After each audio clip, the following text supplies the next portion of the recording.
Espero estén muy bien, ustedes en lo particular y en general su familia. Ahora nos tocará de ver el tema el ahora universal. He superado. Ello a colación de el tema anterior, eh, que estamos situados en la postura crítica dialéctica. En general, para poder avanzar a la filosofía dialéctica en la parte educativa, primero tenemos que retomar a sus clásicos, que es Marx y Engels, y retomaremos un poco a Vladimir Lenin. Bien,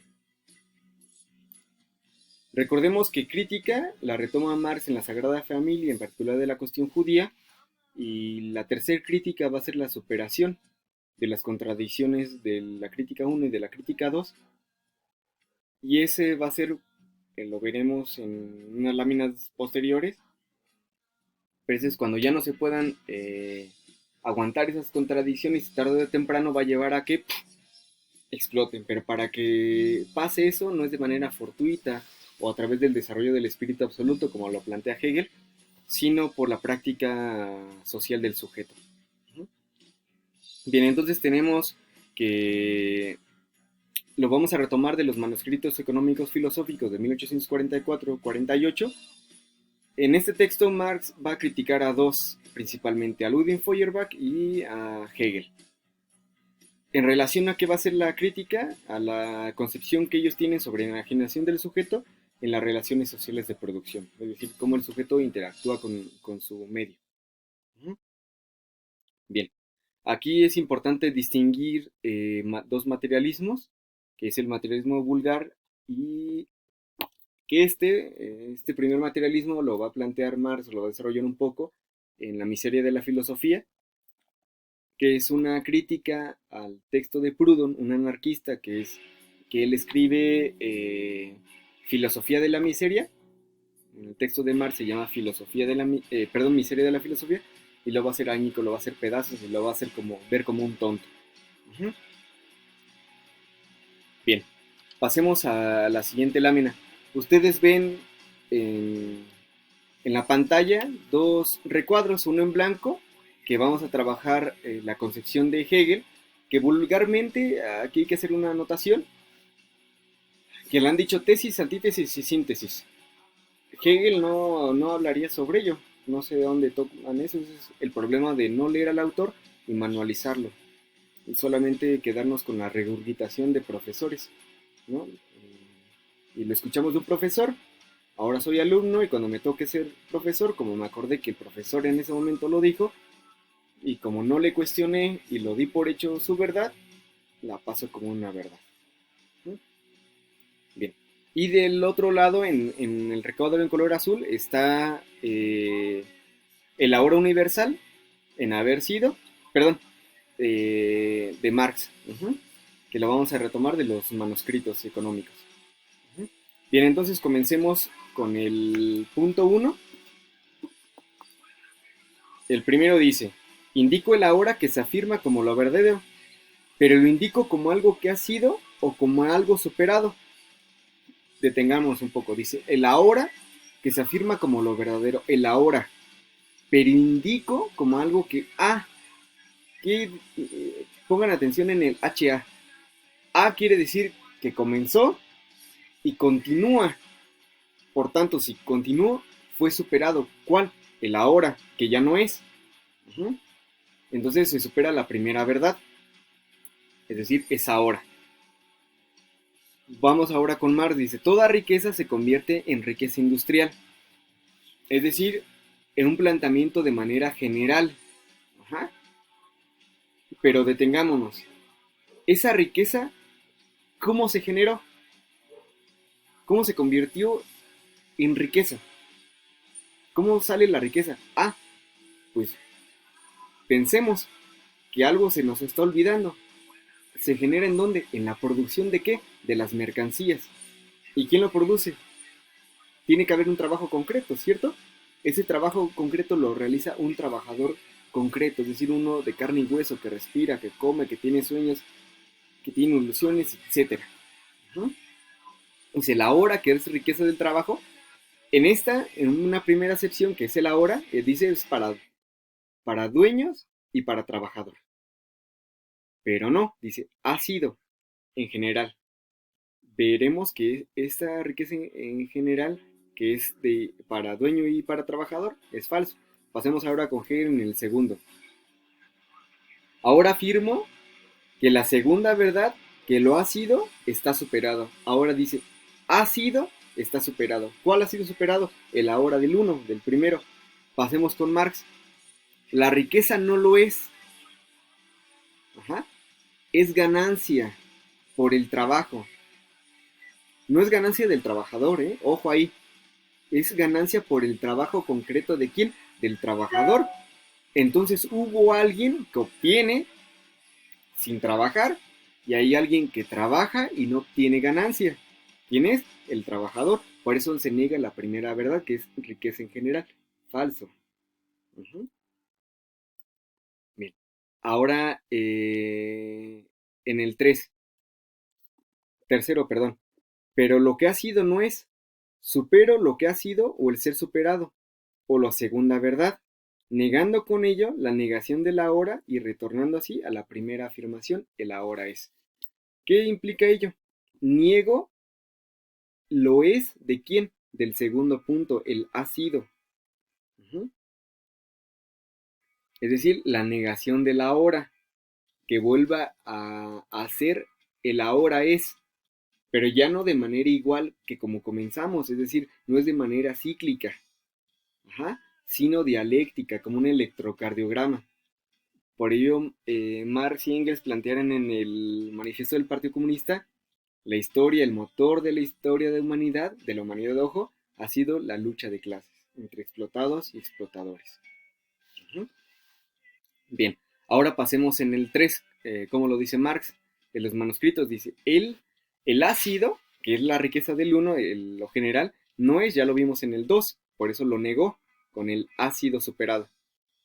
Se niega el ahora términos de prosperidad. ¿Qué quiere decir eso que se niegan los términos de prosperidad? Ustedes ubicamos los eslogan de los partidos políticos, por ejemplo en el pasado, moviendo a México, las reformas estructurales. Uh-huh. Es decir, que tú te tienes que incorporar al mercado y producir, ¿no? Ser emprendedores.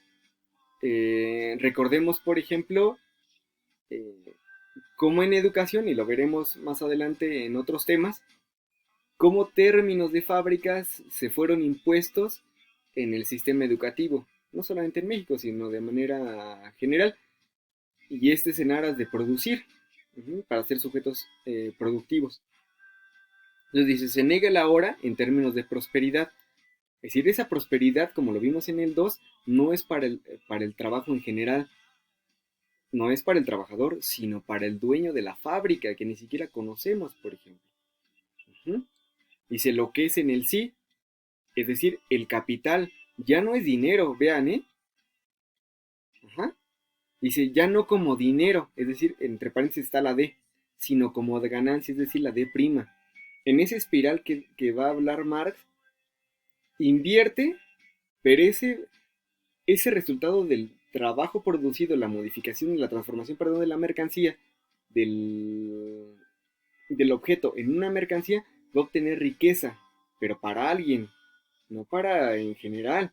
Y eso va a ser el plusvalor que va a hablar Marx en el Capital. Es decir, el tiempo de trabajo que no se le paga al trabajador por su proceso de producción. Uh-huh. Hay una apropiación del trabajo. Ajá, por eso Marx dice, va a hablar de enajenación. Y la enajenación no va a estar en cuestión mental, sino es una práctica material que va a influir, sí, en una conciencia invertida, sí, pero es resultado y efecto de las contradicciones materiales. Y esos van a implicar también una contradicción simbólica. Uh-huh. Bien, por último, hay sujetos intelectuales que se han posicionado desde el discurso del amo para, por ejemplo, en el caso de Dussel, que va a hablar de que Marx solamente hablaría de estructura e infraestructura, va a decir que solamente fue aquí, en un pequeño párrafo, en el prólogo, a la Introducción General a la Crítica de la Economía Política de 1857. Dice que solamente va a ser ahí. Para ello, voy a retomar, por solamente citar dos ejemplos, y eso por la duración breve del video, que no me permite explicar más temas. Voy a retomar el prefacio hecho por Engels en el 83 del Manifiesto del Partido Comunista. Ese texto lo escribieron los dos, Marx y Engels. Dice, a saber que la producción económica y la estructura social que de ella se deriva necesariamente en cada época histórica, constituye la base sobre la cual descansa la historia política e intelectual de esa época, que por tanto toda la historia, desde la disolución del régimen primitivo de propiedad común de la tierra, ha sido una historia de la lucha de clases.